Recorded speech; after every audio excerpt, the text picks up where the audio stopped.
Attention की मैंने बात की, अटेंशन डेफिसिट डिसऑर्डर बहुत कॉमन है, ठीक है। हमारे नौजवानों में नार्सिसिज्म की वजह से एप्रिसिएशन बहुत चाहिए, बहुत ज़्यादा चाहिए। एप्रिसिएशन नहीं मिलेगी डिप्रेस हो जाते हैं और ख़ुदकुशियाँ भी हो रही हैं बहुत ज़्यादा। अल्लाह माफ़ करे, इंडिया में बहुत ज़्यादा है। मुसलमान तो फिर फ़लसफ़े की वजह से अभी तक बचे हुए हैं कि कुछ ना कुछ फ़लसफ़ा है, लेकिन उनके पास तो फ़लसफ़ा गया, छीन लिया। एथिज़म ने उनसे फ़लसफ़ा छीन लिया ज़िंदगी का, गोरों से। इंडियन भी कहाँ वो अपने रिलीजन को फॉलो करते हैं, उनके रिलीजन पहली तो बात मतलब इतना कुछ था ही नहीं, लेकिन चलो गॉड का कोई ना कोई टूटा हुआ कॉन्सेप्ट तो था, वो भी गया हाथ से। तो उसका रिज़ल्ट आपके सामने। जापान, डिप्रेशन रेट सबसे ज़्यादा जापान में, जिसकी दुनिया की इस वक्त टॉप की टेक्नोलॉजी प्लस इकॉनमी भी कह लें, Japan one of the top है, लेकिन यूथ में डिप्रेशन आग की तरह है वहाँ। पढ़ लें गूगल पे जाके। पार्लियामेंट में उस लेवल पे डिस्कशन होती है कि हम अपने बच्चों को ख़ुदकुशी से कैसे बचाएं।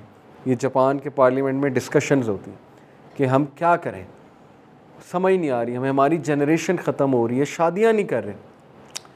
52% औरतें यूके की इस बात की कायल हैं कि शादी की कोई ज़रूरत नहीं है। और उसी कंट्री से मलाला यूसुफ़ज़ई का भी बयान आता है कि शादी की ज़रूरत क्या है, पार्टनरशिप करो। पार्टनरशिप तो मर्द के लिए ड्रीम है, पार्टनरशिप में तो ज़िम्मेदारी कोई नहीं है, तो मर्द को तो मौजें हो गई और औरत जो है वो पिसेगी पार्टनरशिप में। लेकिन बहरहाल 52% ख़वातीन यूके में कहती हैं हमने शादी, हम नहीं कायल शादी की, ज़रूरत क्या है शादी की, पार्टनरशिप करो। बच्चे चाहिए, अडॉप्ट कर लो, पैदा करने की क्या ज़रूरत है। और यही कैंसर हमारी बड़ी बड़ी यूनिवर्सिटी के स्टूडेंट्स में आ रहा है, इस बात के कायल हो रहे हैं लोग। तो हमने इसे फ़ाइट करना है इंशाल्लाह। Islam will stand out, don't worry. ये जो मैं आपको बता रहा हूँ ना कि अटेंशन डेफिसिट डिसऑर्डर और तदब्बर और तफक्कुर का तो कॉन्सेप्ट ही नहीं है ना हमारे अंदर। यूथ में तो सवाल ही नहीं पैदा होता ना कि कोई आपने सुना हो कि कोई यूथ कमरे में अकेला बैठता है, सोचता है बैठ के, ये तो ख़त्म हो चुका है ना।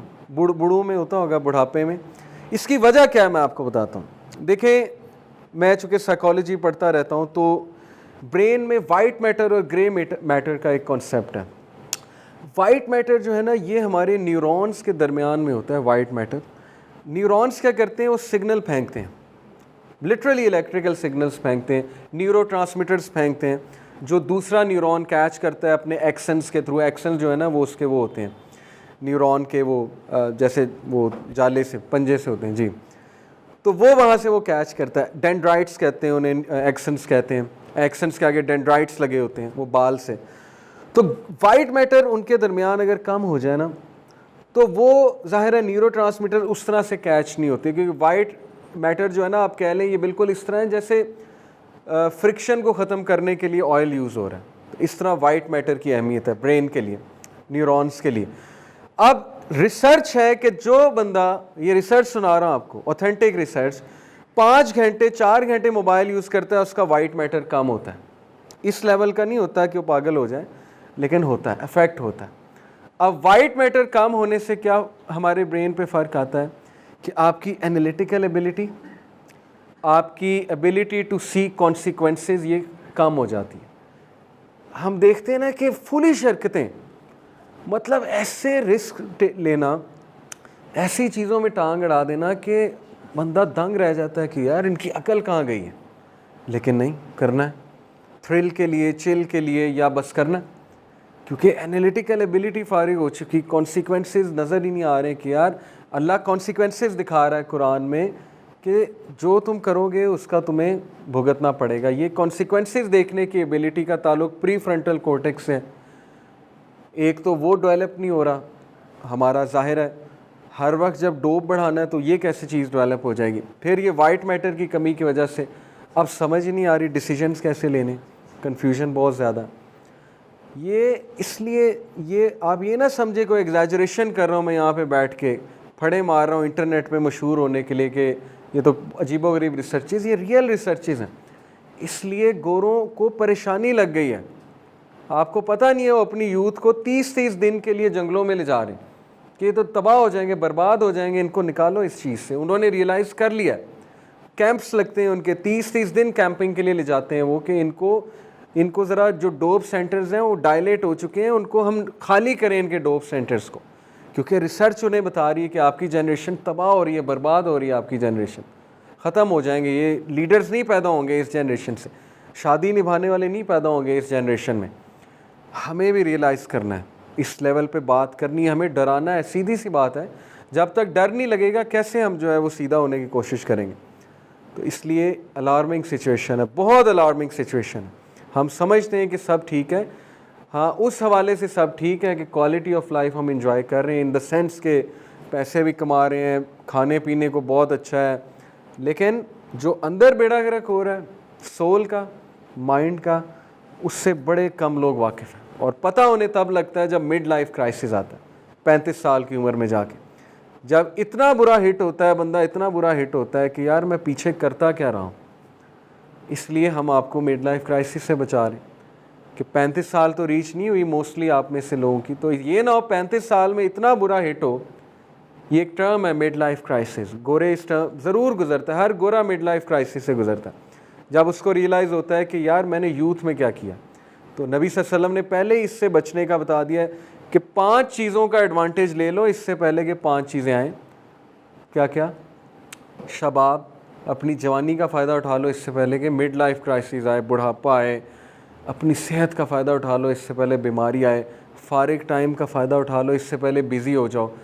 ग़िना का फ़ायदा उठा लो इससे पहले ग़ुरबत आ जाए, अच्छी कंडीशन का। और ज़िंदगी का फ़ायदा उठा लो इससे पहले मौत आ जाए। ये तो हमारे नबी ने बता दिया।